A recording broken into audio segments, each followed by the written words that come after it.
My name is TG Trooper, and with me today to discuss his debut novel is Mel Douglas. Hi. Let's have a look at your book.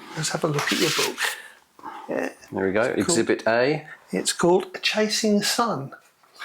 So, Mel, what got you into writing in the first place? Well, I think it was this kind of gentle, quiet voice that I had in my head that was basically saying, I think there might be a story or two in you. And so I thought really the first thing was to see, okay, I'm interested in the idea of writing a book. Can I write a book? So at the time I was going to give it a go, my dad was unwell. I know it's a sort of family situation you're familiar with as well. And the writing, the idea of writing was a catharsis really, and a kind of release from trying to both manage my dad's affairs and juggle the day job. Yeah.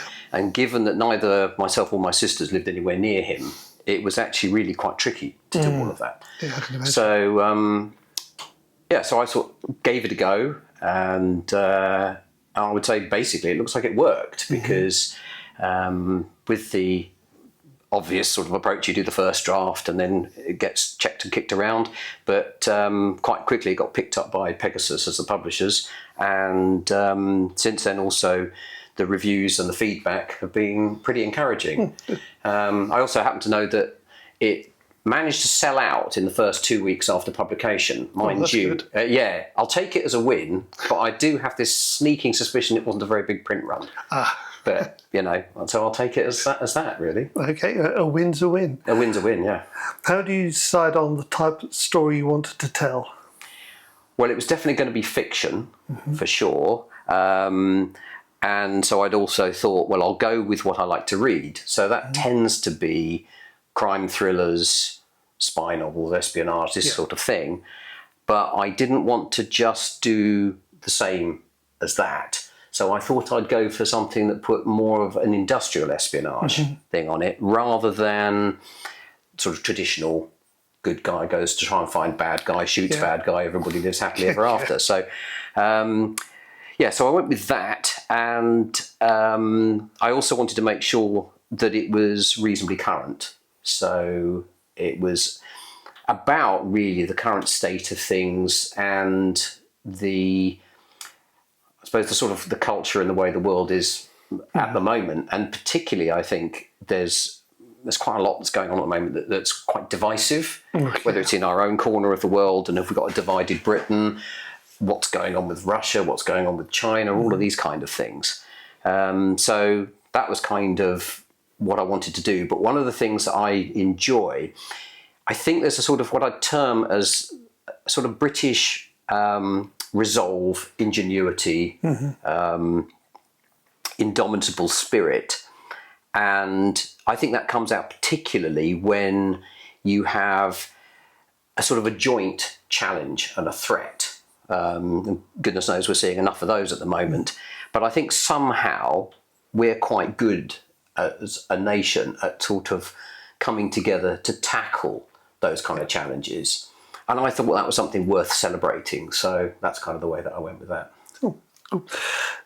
Do you use a particular approach to your writing? Well, I certainly don't do any significant planning before I get started. The planning almost comes along with the story as it develops. So the way that I think the way that it's likely to work for me is I end up with these kind of mental movie scenes. Yeah. Just little scenes. Yeah. So I thought, well, the toe in the water to start with, to see if there was this ability in me to write a book, was to turn the scene into the written word and see how that went. And within that, there was no idea where the story was going to go or quite how it was all going to develop. But what I did find was the first of these scenes actually then started to crystallize the next bit of where it was going and how it could become a narrative and a story. So it's quite fun to do. Yeah. Well, you see, what was great for me was because I didn't really know where it was going. So as I was writing, it was almost a sort of quasi-channeling experience. I know my partner used to say, I'd just get the laptop, say, I'm going to do some more writing, lie down on a sofa, open the thing up and start typing. And she said, why are you typing? Surely you've got to do some planning and some thinking. And I thought, well, I'm sure some people do work that way. I'm just writing. But the great thing was I could enjoy the story as it was unfolding because it was kind of being channeled through by the characters themselves. So I was there to read it as I went, sort of thing. It's a bit pretentious to say the story wrote itself, but sometimes it does. Have you ever got to the bottom of the page and thought to yourself, I didn't want it to do that, but it just did? I haven't got to the point where it's done I didn't want it to do that, but I have got to a point where I had no idea it was going to do that. Yeah. And of course, people say, well, how do you mean you had no idea it was going to do that? It's like, because obviously something came in from somewhere and it just, oh, okay, right, so this is where this is developing. But also, I think there's an element of things feeling a bit more natural when you are figuring out how your protagonists are responding to a given situation, given that it's just cropped up. If you've planned it all, it could be that, as I've seen on some TV things and what have you, it's like, that's a hell of a leap to say that this is what they were able to conclude from that small piece of evidence they've seen. So I quite like this, having protagonists and people in the thing working it out, and it feels that there's a sort of natural pace to it and that sort of thing. Yeah. Only authors know that, don't they? Nobody else understands. Nobody else understands, but it depends on how many people watch the video, I guess. So the result of this is your debut novel, Chasing the Sun. Yeah. Tell me more about it. Okay, so as I mentioned before, it's a sort of crime meets espionage thriller set with an industrial espionage theme, because although its background is set against the Russian invasion of Ukraine, that isn't central to this story. But as a sort of sideline to that, what we have is there's an Anglo-Taiwanese collaboration which has a breakthrough technology in solar. And they have a couple of issues they need to sort out, but there's only kind of one step to go before it'll make it into production. And the nature of the innovation stands to unlock billions in potential revenue. Also have a positive effect on the environment. But given that that's the renewable versus fossil fuel argument, that alongside all of these other kind of things that we've touched on already about these different agendas and different purposes that people have, those with a vested interest in trying to make money from fossil fuel are not quite so keen on this making it all the way. So, yeah, exactly that. Who'd have thought? So, yeah, exactly. So that's the essence of the theme. So what we have is, as certain antagonists start getting more and more involved to try and bring this thing to a stop, my creation, which is a fictitious arm of the, I believe it's fictitious, you never know, but a fictitious arm of the British Secret Service, I've called it Section G, and their remit is to look after intellectual property, industrial intellectual property, and British commercial interests that are seen as key to either national security or the advancement of UK PLC, to couch it in those terms. So as the water's getting hotter, they're brought in not only to protect the research teams and safeguard the technology, but also they've got the chase on to find out who it is who's trying to bring this all to a jangling halt. Ooh, sounds cool. Sounds cool. Are you working on anything else? Yeah, I'm going fundamentally to stay with this sort of Section G theme.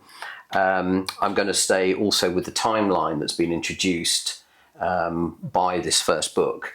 So, yeah, there are a few ideas kicking around which are currently skeletal for books 3 and 4. Book 2 is at the point of, I've got to be within a couple of weeks now of finishing the final first draft. So, but it is going to actually take us a bit more towards what's going on with the Russia-Ukraine conflict, depending on whether there are any more conflicts that get thrown at us. Because when I started this, we hadn't really got China saber-rattling in quite the same way they are with Taiwan. We certainly didn't have the US trying to either take over bits of Venezuela or sort out Iran and all of this kind of stuff. So it's almost as if what's going on in practice is actually almost more bizarre than the stuff you could come up with in sensible fiction. Oh, yeah. Because it was Tom Clancy, I think, said that the difference between fact and fiction is fiction has to be believable. Yeah. So, yes, it is true. Yeah. Sometimes I read about something, if I wrote that, nobody would believe it. Exactly. It's ridiculous. Exactly. So, given all that, do you have a creative background?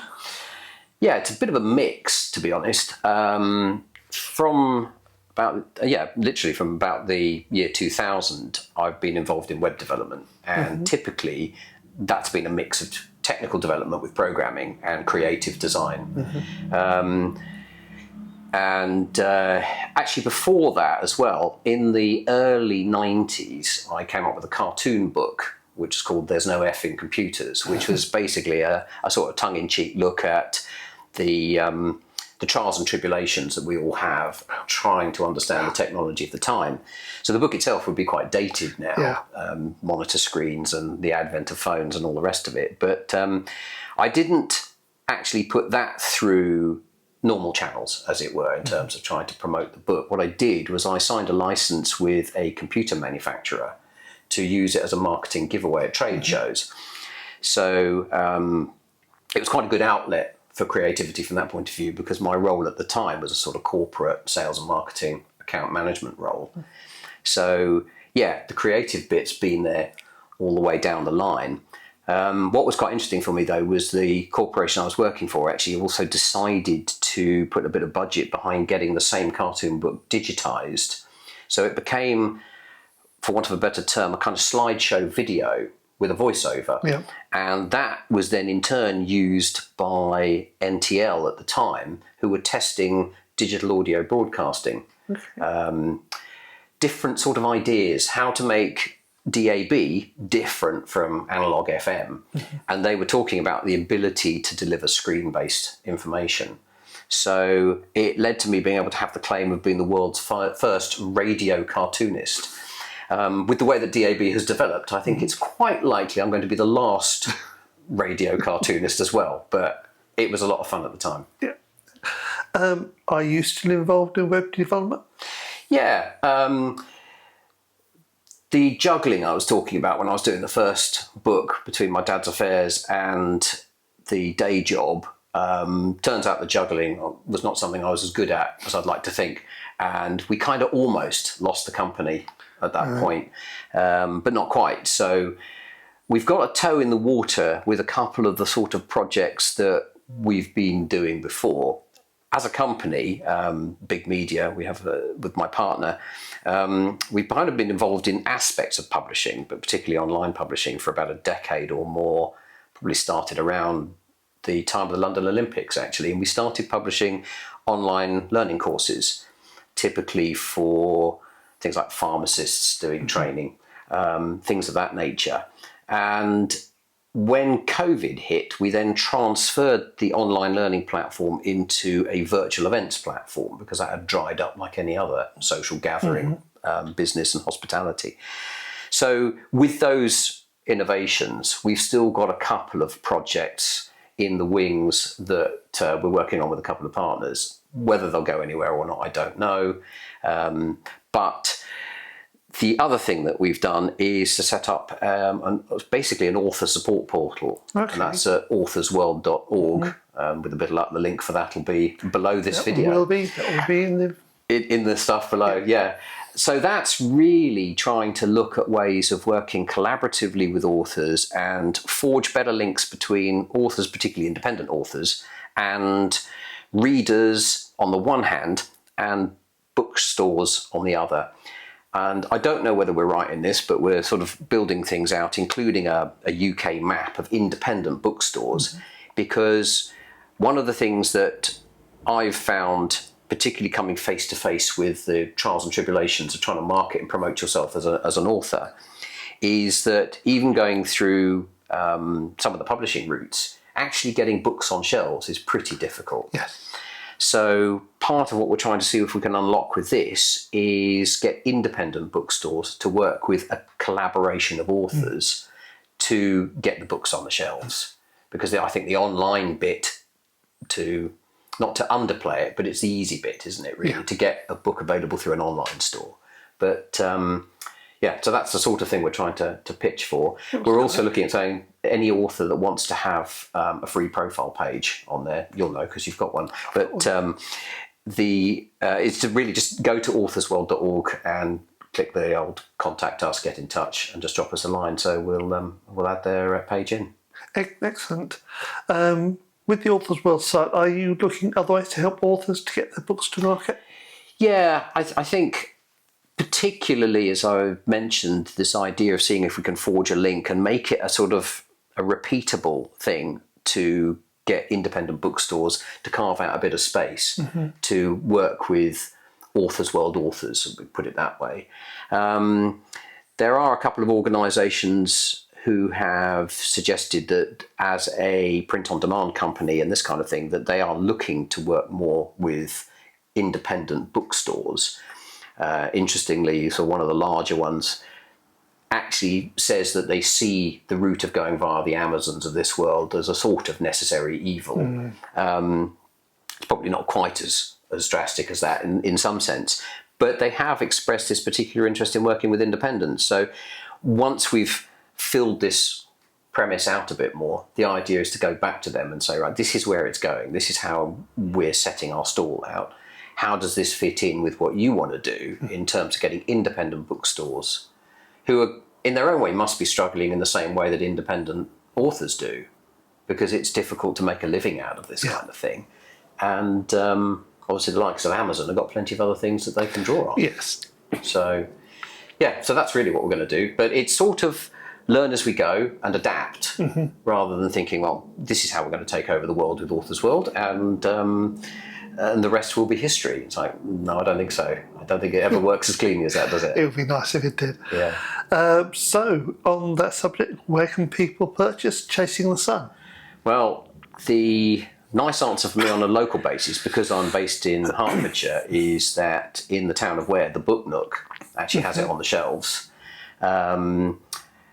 And the idea, as I mentioned, really is to see if we can get more bookstores allowing a bit of space for independent authors and the like.